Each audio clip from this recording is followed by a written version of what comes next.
Councilmember Broda. Aye. And Councilmember Cahill. Abstain. All right, the ayes have it 4-0. Thank you. All right, next item of business this evening is council reports and other business. So why don't we start with Councilmember Cahill? I have nothing additional to report since last meeting. I have very little to report, except Saturday afternoon I will be attending a wedding, which means I will not be attending the View Santa extravaganza, as Dominic's neighbor will be married. No report, but Bobby, I was looking for just some update on where we are with the staffing study. Yeah, so where we're at with that is I'm putting together different scenarios, identifying the blocks of work of administrative or office and public works, and looking to present that at the December 10th workshop. Thank you. Councilmember Broda. Nothing to report. I did plan attend the police commission with Councilmember DeLuca. I thought you would cover that. Yeah, I That's covered why it for us. I deferred. And then we also had a Highway 12 Safety Coalition meeting as well. I was able to attend the Regional Councilor Mayor's meeting, and it was just really encouraging. It was mostly post-election, but really challenging all of us to reach across the aisle and to be a network of support, no matter where we stand. And I think that's a good message at any level of government and community. Was also able to attend the West Hennepin Chamber of Commerce, and they are looking forward to hosting goodies at the tree lighting this Saturday with the West Hennepin Police Reserves and View Santa. Was able to attend the Northwest Hennepin League of Municipalities as well, so it's been a busy month. Just want to remind everyone that the 38th Annual View Santa is this Saturday, and Santa will be at Northside Park from 4:40 to 5:20, so thank you to our police reserves for that annual tradition that everyone looks forward to.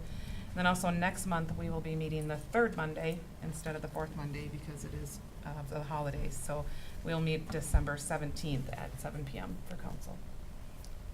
All right. Are there any visitors to be heard? Seeing. So this is a courtesy extended, so you'll have 3 minutes and there will be no action taken. And if you'll just state your name and your address first, please. Perfect. Madam Mayor, members of the council, my name is Adam Gabois. I live at 4900 Independence Street.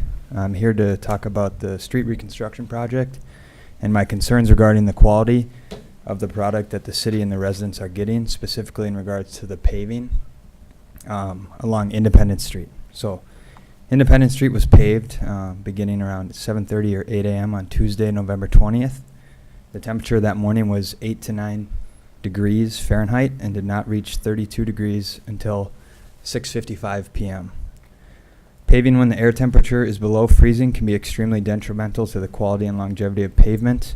Additionally, paving on frozen aggregate base, as the contractor did, can result in thawing of the moisture within the aggregate base and thus softening of the support system of the pavement.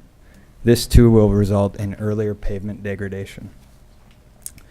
I brought up my concerns at the public hearing on October 22nd, and then followed up with the engineering team and the city back on November 9th, just to understand what their cold weather paving plan was going to be in regards to the curb and the bituminous pavement. They adequately protected the concrete curb with plastic and straw, even though that too was likely installed on frozen aggregate base. They explained that for bituminous paving, the contractor was going to over-install aggregate base by at least 4 inches, and then when it came time to pave, remove that 4 inches, which would likely be frozen, and then pave on unfrozen aggregate base. This process was not followed on November 20th. In fact, I did not witness proper blading and shaping of the aggregate base at all.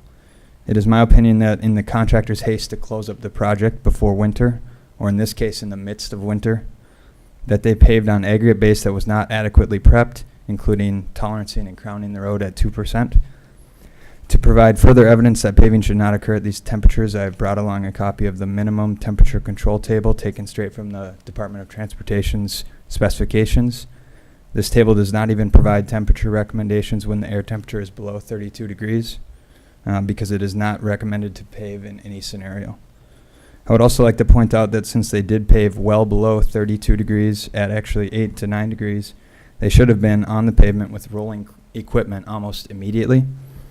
I've brought some pictures among others showing that they did not roll the pavement until 10 minutes after it was placed on the ground.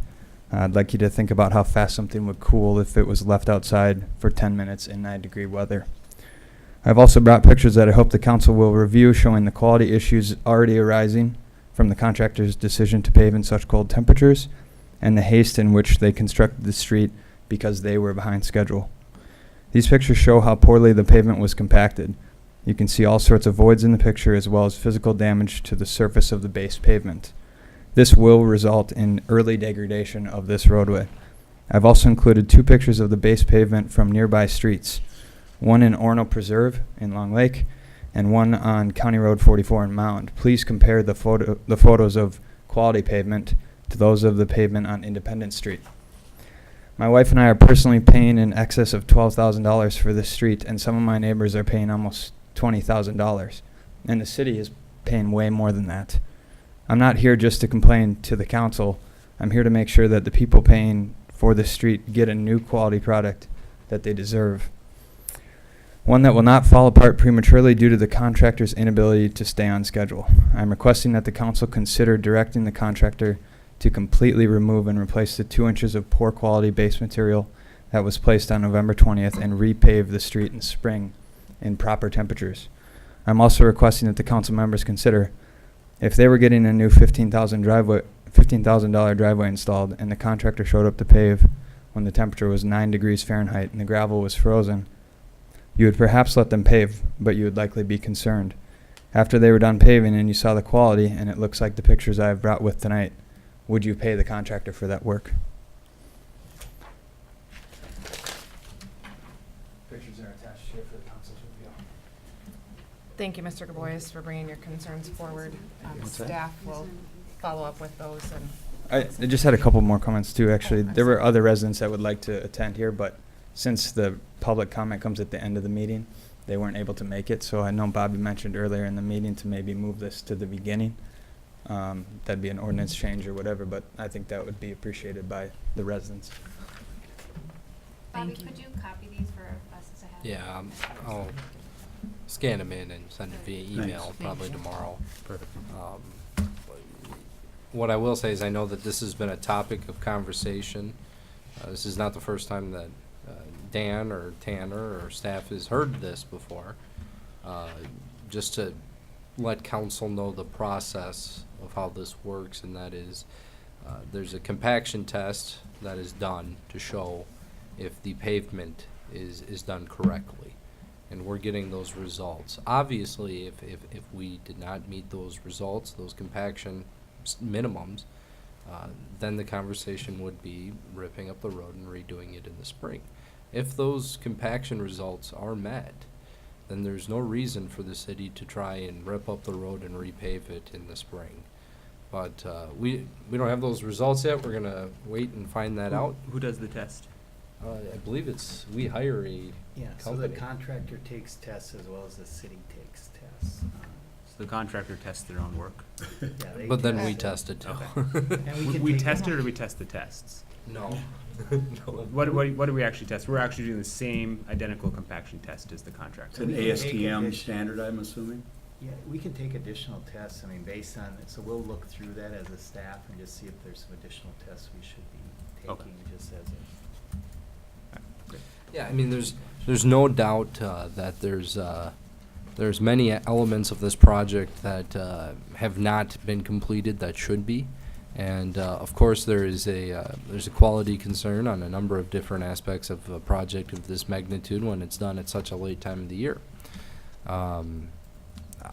That's why we rely on some of this data that we collect through these tests, but also there will be some hardship and damages coming the contractor's way because they have not been able to get the total scope of work that was sent out when we were going out for bids. That's not completed in the time in which we, the city, believed it was going to be done. And as a result, the contractor will face some hardships there.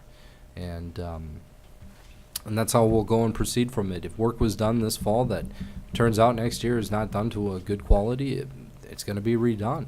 I mean, it's as simple as that. There's a warranty that we have with the contractor. It's not at any of the city's cost. the work isn't done well, it's at the contractor's cost, and they replace and redo the work that they try to get done. So that's something that we're measuring very closely right now. Will you send the results of those compaction tests to us? Sure. Will that be this fall, Dan? Yeah. Okay, or winter? So Whatever it is. let me clarify what Dominic was talking about. The testing methodology that is being done by the contractor And the city. testing methodology that's going to be done by Stantec or a contractor of yours will be the same test, correct? So that the results can be compared against one another? Correct. Okay. All right, with that, I'm looking for a motion to adjourn. I move to adjourn. I second it. All right, all in favor? Aye. All right, the meeting's adjourned at 10 PM. Wow. Your record. Yeah. What? That's me. No, I'm like, what? I'm like, were you sad?